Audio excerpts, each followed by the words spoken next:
오늘의 사연 시작합니다. 안녕하세요. 그저 가정주부이고 직장인 두 딸을 키우는 엄마입니다. 저랑 비슷한 연배의 주부들이 여기 계실지 모르겠지만 저는 1970년대 초반에 태어나서 학력 고사를 거치고 대학에 들어간 세대입니다. 그리고 졸업 무렵인 IMF 시기에 취업 전선에 나왔다가 얼마 못 가서 바로 잘린 후 약간의 방황의 시기를 거쳐서 2000년대에 결혼으로 인생에 정착한 여자입니다. 연애도 제대로 못 해보고 이모의 소개로 급하게 여기저기 맞선을 봐서 그중 하나를 골라서 연애를 한 후에 시집을 왔거든요. 연애 당시에는 사회 상황이 어려웠고 젊은 사람이건 나이 든 사람이건 다들 실직자가 흔한 시절이었기에 남편 될 사람이 직장이 있는지를 가장 중점으로 파악해야 했습니다. 당시에 남편은 몇 달 후면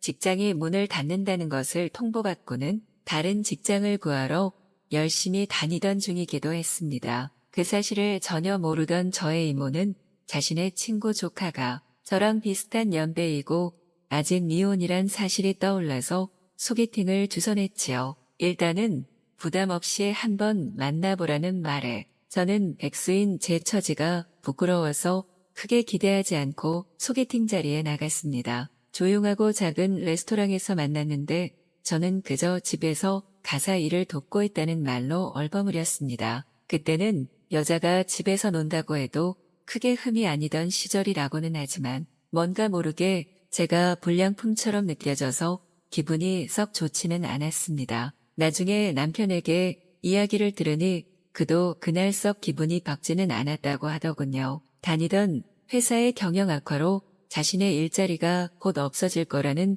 불안감 때문이었죠. 그런 자신의 현실을 들으면 분명히 퇴짜를 맞을 거란 생각에 그저 그날 저녁 한 끼 먹는다는 기분으로 가볍게 그 자리에 나왔다고 나중에야 말하더군요. 하지만 당시에 저는 아무것도 모른 채 첫 만남 이후로 며칠간 그의 전화가 걸려오길 눈 빠지게 기다렸습니다. 견디다 못해 이모에게 그의 연락처를 알아달라고 해서는 그에게 애프터 신청을 제가 해버렸습니다. 어떻건 그렇게 해서 우리는 6개월 정도 연애를 했어요. 집에서는 동생들이 저의 데이트 이야기를 물어댔고 저는 엄마에게 옷을 몇 벌 새로 사달라고 졸랐습니다. 아버지가 하시던 일도 제대로 안 풀려가고 있었고 자식들은 줄줄이 아직 결혼 스타트도 안 끊었는데 싶던 차에 제가 이제 곧 시집을 가려나 보다 싶었던 엄마는 곧말 없이 제법 큰 돈을 주면서 옷을 사 입으라고 하셨어요. 어떻건 엄마가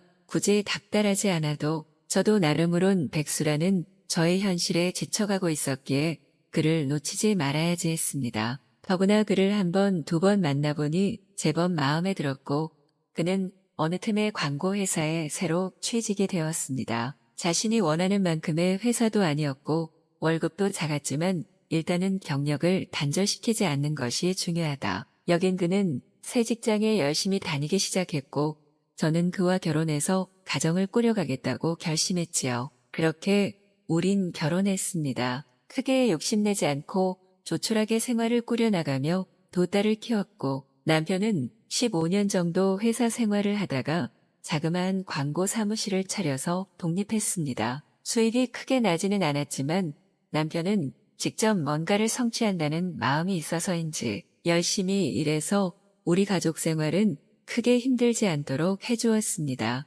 저는 큰 불평 없이 남편과 원만하게 지냈고 그런 한편으로는 늘 마음이 허전했습니다. 제가 제대로 겪어본 적 없는 사회를 친구들은 당당히 살아남아서 자신의 커리어를 쌓는 것을 조금은 부러운 마음으로 바라보기도 했고요. 나중에 아이들이 성인이 되고 나자 제가 돌봐줘야 할 일들이 점점 줄어들었고 저는 결혼 전에 백수로 살던 때와 비슷한 저의 모습을 발견하고는 허전한 마음이 점점 크게 밀려들었습니다. 그래서 간단히 파트타임 일이라도 해볼까 하고 일자리를 찾기 시작했습니다. 경력도 없고 나이도 많지만 어떻건 내 손으로 돈이라도 벌어보자. 그리고 그것을 내 맘대로 쓰면서 나 자신을 위해 투자하며 나를 찾아보자 하는 마음이 들었습니다. 그래서 일단은 김치 공장에서 김치에 담그는 일부터 시작했습니다. 대학까지 나온 제가 거의 할머니가 다 된 분들과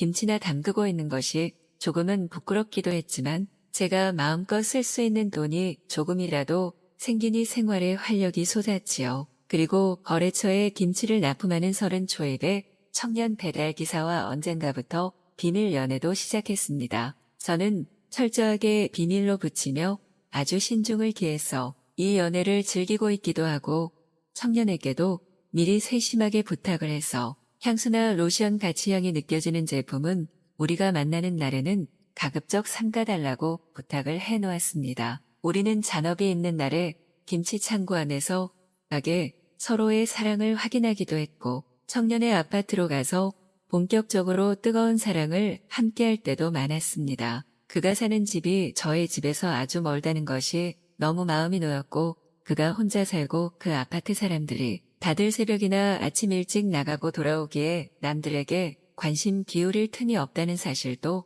너무 마음이 놓였습니다. 더구나 이렇게 20살 차이나 나는 저와 청년을 이상한 눈으로 볼 사람은 아무도 없다는 생각을 하자 더욱 마음이 편했고요. 그저 이모나 엄마가 반찬거리를 싸들고 찾아오는 거겠거니 할 터이고 그런 것조차도 관심받길 만큼 다들 살기 바빠서 헤맨다는 것도 너무 좋았습니다. 저는 그의 아파트에서 남편이 제 생일에 사준 몇백만 원짜리 옷을 입고 갔습니다. 아직 남편 앞에서 입어 보인 적조차 없는 그 옷은 남편이 큰 마음 먹고 준 돈으로 산 것이었습니다. 하지만 저는 남편이 아닌 젊은 남자에게 잘 보이기 위해서 그것을 입는 여자가 되어 있었습니다. 어려서부터 저희 집은 가난했고 엄마는 옷 하나도 제때 사다 주실 형편이나 시간적 여유가 없었지요. 늘 엄마에게 물려 입은 후줄근하고 사이즈도 맞지도 않은 옷을 입고 친구들을 만난 날은